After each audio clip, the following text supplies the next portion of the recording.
Boa noite. Passo 9. O mistério de Belicena Vilca, segundo dia da carta. Segundo dia. Começarei pelo pacto de sangue. O mesmo significa que os atlantes brancos mesclaram seu sangue com os representantes dos povos nativos, que também eram de raça branca, gerando as primeiras dinastias de reis guerreiros de origem divina. O eram, afirmariam logo, porque descendiam dos atlantes brancos, que por sua vez sustentavam ser filhos dos deuses. Mas os reis deveriam preservar essa herança divina, apoiando-se numa aristocracia do sangue e do espírito, protegendo sua pureza racial. É o que fariam fielmente durante milênios. Até que a estratégia inimiga, operando através das culturas estrangeiras, conseguiu cegá-los ou enlouquecê-los e os levou a quebrar o pacto de sangue. E aquela falta de compromisso com os filhos dos deuses foi, como o Senhor verá em seguida, a causa de grandes males. Desde cedo, o pacto de sangue incluía algo mais que a herança genética. Em primeiro lugar, estava a promessa da sabedoria. Os atlantes brancos haviam assegurado a seus descendentes e futuros representantes que a lealdade à missão seria recompensada pelos deuses com a mais alta sabedoria, aquela que permitia ao espírito regressar à origem, mais além das estrelas. Vale dizer que os reis guerreiros e os membros da aristocracia de sangue se converteram também em guerreiros sábios, em homens de pedra, como os atlantes brancos. Somente por cumprir a missão e respeitar o pacto de sangue.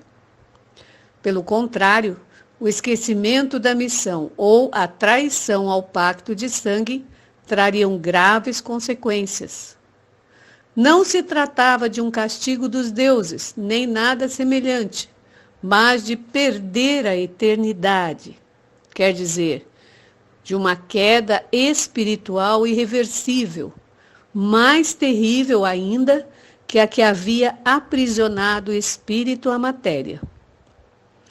Os deuses libertadores, entre aspas, segundo a particular descrição que os atlantes brancos faziam aos povos nativos, não castigavam por seus atos, nem sequer julgavam, pois estavam além de toda a lei. Seus olhares só reparavam no espírito do homem, ou no que havia nele de espiritual, em sua vontade de abandonar a matéria, ao que amava a criação, e desejavam permanecer sujeitos à dor e ao sofrimento da vida animal. Aqueles que, por sustentar essas ilusões e outras similares, esqueciam a missão ou traíam o pacto de sangue, não afrontariam, nenhum castigo. Só era certa a perda da eternidade. A menos que se considerasse um castigo a implacável indiferença que os deuses aplicavam a todos os traidores. Com respeito à sabedoria, os povos nativos recebiam, em todos os casos, uma prova direta de que podiam adquirir um conhecimento superior. Uma prova concreta que falava mais do que as incompreensíveis artes empregadas nas construções megalíticas. E essa prova inegável, que situava aos povos nativos por cima de qualquer outro que não houvesse feito pacto com os atlantes, constituía na compreensão da agricultura e a forma de domesticar e governar as populações animais úteis ao homem. Em efeito, ao tempo da partida dos atlantes brancos, Os povos nativos contavam com a poderosa ajuda da agricultura e da pecuária, sem importar o que tivessem sido antes, coletores, caçadores ou simples guerreiros saqueadores. O cerco mágico dos campos e o traçado das cidades amuralhadas deveriam realizar-se na terra por meio de um arado de pedra, que os atlantes brancos legavam aos povos nativos para tal efeito. Se tratava de um instrumento lítico desenhado e construído por eles, do qual não tinham de se desprender nunca, e ao qual só poderiam empregar para fundar os setores agrícolas e urbanos das áreas ocupadas. Naturalmente, essa era uma prova da sabedoria, mas não a sabedoria em si mesma. E a sabedoria? Quando se obteria o conhecimento que permitia ao espírito viajar mais além das estrelas? Individualmente dependia da vontade, posta em regressar à origem, e da orientação com que essa vontade se dirigisse à origem. Cada um poderia ir a qualquer momento e desde qualquer lugar, se adquiria a sabedoria procedente da vontade de voltar e da orientação em direção à origem. O combate contra as potências da matéria teria de ser resolvido, nesse caso pessoalmente.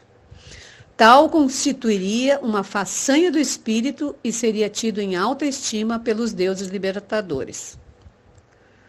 Coletivamente, por sua vez, a sabedoria da libertação do espírito, a que faria possível a partida de todos os guerreiros sábios a Katagar, e ali e dali até a origem, só se obteria quando o teatro de operações da guerra essencial mudasse novamente para a Terra. Então os deuses libertadores voltariam a manifestar-se para os homens, para conduzir as forças do espírito na batalha final contra as potências da matéria. Até então, os guerreiros sábios deveriam cumprir eficazmente com a missão e se prepararem para a batalha final. E então, quando fossem convocados pelos deuses para ocupar seu posto na batalha, lhes tocaria aos guerreiros sábios em conjunto para demonstrar a sabedoria do espírito. Tal como afirmavam os atlantes brancos, isso seria inevitável se os povos nativos cumpriam sua missão e respeitavam o pacto de sangue. Pois então, a máxima sabedoria coincidiria com a mais forte vontade de voltar à origem, com a maior orientação em direção à origem e com o mais alto valor resoluto a combater contra as potências da matéria, e com a máxima hostilidade espiritual em relação ao não espiritual. Coletivamente, pois, a máxima sabedoria se revelaria ao final, durante a batalha final, em um momento em que todos os guerreiros sábios reconheceriam simultaneamente. Como? A oportunidade seria reconhecida diretamente com o sangue puro, numa percepção interior ou mediante a pedra de Vênus.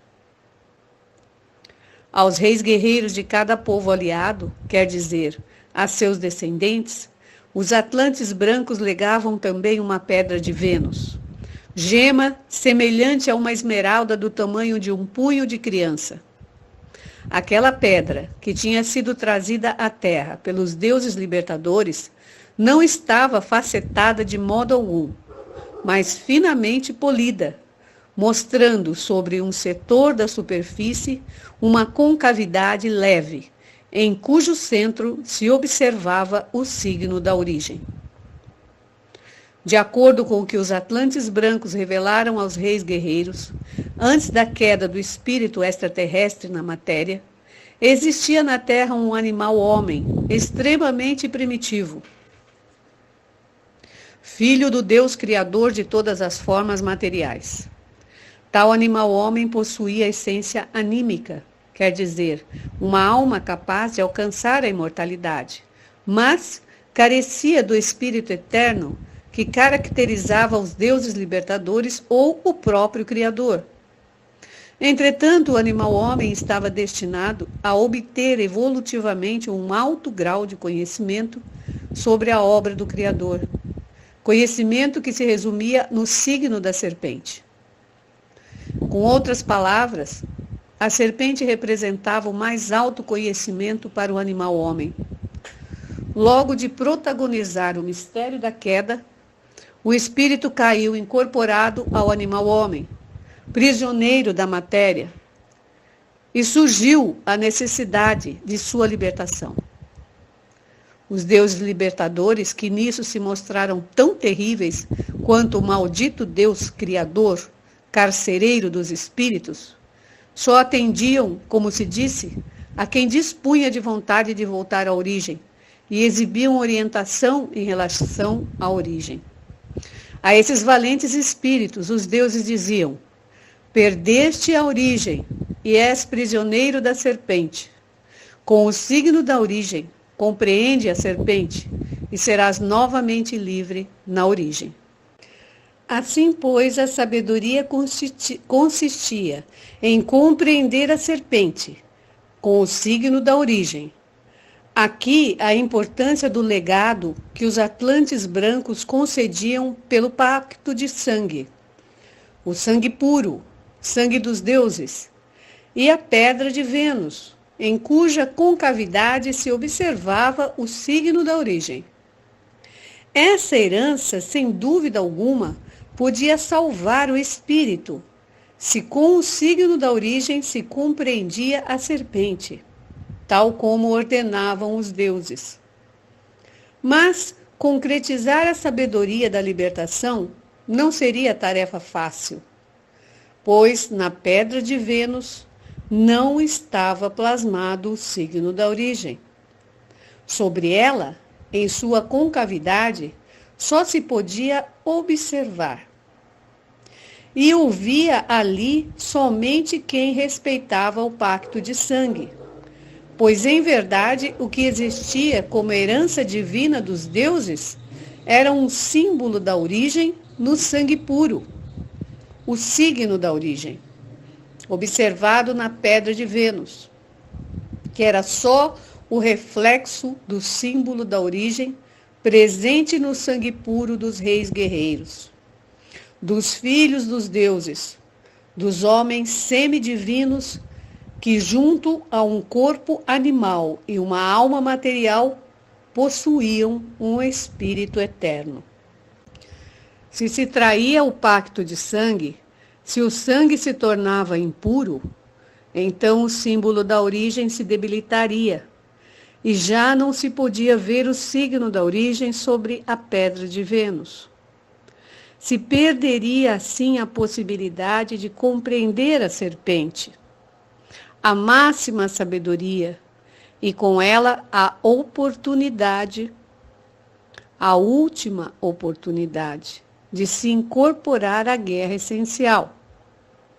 Pelo contrário, se se respeitava o pacto de sangue e se conservava o sangue puro, então a pedra de Vênus poderia ser denominada com justiça espelho do sangue puro. E quem observasse sobre ela o signo da origem seriam iniciados no mistério do sangue puro, verdadeiros guerreiros sábios. Os atlantes brancos afirmavam que o seu avanço continental estava guiado diretamente por um grande chefe branco a quem chamavam Navutan. Esse chefe, que somente eles viam e por quem expressavam um profundo respeito e veneração, tinha a fama de ter sido quem revelou aos atlantes brancos o signo da origem. Naturalmente, o signo da origem seria incomunicável, posto que só possa ser visto por quem possui previamente em seu sangue o símbolo da origem. A pedra de Vênus, o espelho do sangue puro, permitia justamente obter fora um reflexo do símbolo da origem. Mas aquele reflexo, o signo da origem, não podia ser comunicado por iniciação, nem por nenhuma função social, se o receptor carecia da herança do símbolo da origem.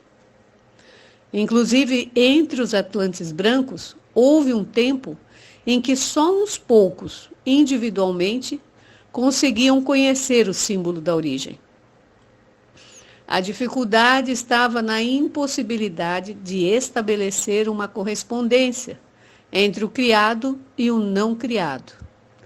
Era como se a matéria fosse impotente para refletir o não criado. De fato, as pedras de Vênus tinham sido modificadas estruturalmente pelos deuses libertadores para que cumprissem sua função. Com o propósito de resolver este problema e de dotar a sua raça da mais alta sabedoria, maior ainda que a sabedoria lítica conhecida por eles, Navutã desceu ao inferno. Pelo menos isso contavam os atlantes brancos. Aqui, lutou contra as potências da matéria, mas não as conseguiu obrigar a refletir o símbolo da origem para que fosse visto por todos os membros de sua raça. Ao parecer, foi Fria, sua divina esposa, quem resolveu o problema. Ela pôde expressar o signo da origem mediante a dança. Todos os movimentos da dança procedem do movimento das aves, de seus arquétipos. A descoberta de Fria permitiu a Navutã compreender o signo da origem com a língua dos pássaros e expressá-lo do mesmo modo. Mas não era esta uma língua composta por sons, mas por movimentos significativos que realizavam certas aves em conjunto, especialmente as pernaltas, como a garça, e as galináceas, como o perdiz, o pavão e o fazão. Segundo Navutã, para compreender o signo da origem, se necessitavam 13 mais 3 vrunas. 13 mais 3 vrunas, quer dizer, um alfabeto de 16 signos denominados vrunas ou varunas. Graças a Navutã e Fria, os atlantes brancos eram auspícios da ave Spicere, ou seja, estavam dotados da compreensão do signo da origem, observando o voo das aves. A língua dos pássaros representava para eles uma vitória racial do espírito contra as potências da matéria. Assim se sintetizaria a sabedoria de Navutã. Quem compreendesse o alfabeto de 16 vrunas compreenderia a língua dos pássaros. Quem compreendesse a língua dos pássaros compreenderia o signo da serpente. Quem compreendesse o signo da serpente compreenderia a serpente. E quem compreendesse a serpente com o signo da origem poderia ser livre na origem. É claro que os atlantes brancos não confiavam na durabilidade da língua dos pássaros, a que, apesar de tudo, transmitiam aos seus descendentes do pacto de sangue. Previam que, quando do triunfo do pacto cultural dos atlantes morenos, a língua sagrada logo seria esquecida pelos homens. Nesse caso, a única garantia de que ao menos alguém individualmente conseguisse ver o signo da origem estaria constituída pela pedra de Vênus. Com grande acerto, basearam nela o êxito da missão. Assim, quando os atlantes brancos se despediram de meus antepassados, Dr. Signagel, lhe sugeriram um modo adequado para assegurar o cumprimento da missão. Antes de tudo, se deveria respeitar sem exceções o pacto de sangue e manter para isso uma aristocracia do sangue puro. Dessa aristocracia, que começava com os descendentes dos Atlantes brancos, já se haviam selecionado os primeiros reis e as guerreiras sábias, que custodiavam o arado de pedra e a pedra de Vênus. Com efeito, ao princípio, cada povo foi dividido exogamicamente em 3 grupos, cada um dos quais tinha o direito de empregar os instrumentos líticos que aportava, para sua custódia comum, uma guerreira sábia. Elas conservavam os instrumentos no interior de uma gruta secreta, e quando deveriam ser utilizados, os transportavam as 3 em conjunto.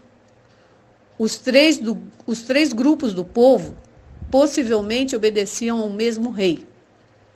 Com o correr dos séculos, por causa da derrota cultural que logo exporei, a tríplice divisão do povo foi esquecida, ainda que perdurasse por muito tempo o costume de confiar a custódia dos instrumentos líticos a 3 guerreiras sábias, ou vraias. Todos os guerreiros e nobres do sangue seriam iniciados no mistério do sangue puro. A iniciação seria aos 16 anos, quando se enfrentariam com a pedra de Vênus e se trataria de que observassem nela o signo da origem. Quem pudesse observá-lo disporia nesse momento de sabedoria suficiente para concretizar a autolibertação do espírito e partir para a origem. Mas, se o guerreiro sábio era um rei ou um herói que desejava adiar sua própria liberdade espiritual em procura da libertação de sua raça, 2 seriam os passos seguintes. O primeiro consistia em cumprir a ordem dos deuses libertadores e compreender a serpente com o signo da origem, comunicando logo a sabedoria lograda aos demais iniciados. Uma vez visto o signo da origem, o segundo passo do iniciado consistia em não apartar a atenção da pedra de Vênus, porque nela, sobre sua concavidade, algum dia se veria o sinal lítico de Ktagar, isto é, uma imagem que assinalaria o caminho para a cidade dos deuses libertadores. Este princípio daria lugar a uma instituição secreta entre os iberos, da qual falarei muito posteriormente, a dos nóios e vraias, corpos de iniciados consagrados a custodiar em todo tempo e lugar a pedra de Vênus e aguardar a manifestação do símbolo da origem. Assim como aos descendentes ou aliados dos Atlantes brancos, que executavam o primeiro passo na compreensão da serpente e representavam ora com a forma real de réptil, ora abstratamente com a forma de espiral, se os tomou universalmente por adoradores de ofídios. Tal confusão foi empregada malignamente para atribuir aos guerreiros sábios toda sorte de atos e intenções tenebrosas. Com esse propósito, o inimigo associou a serpente às ideias que mais terror ou repugnância causam aos povos ignorantes da terra. A noite, a lua, as forças demoníacas, tudo que é rastejante ou subterrâneo, o oculto, etc.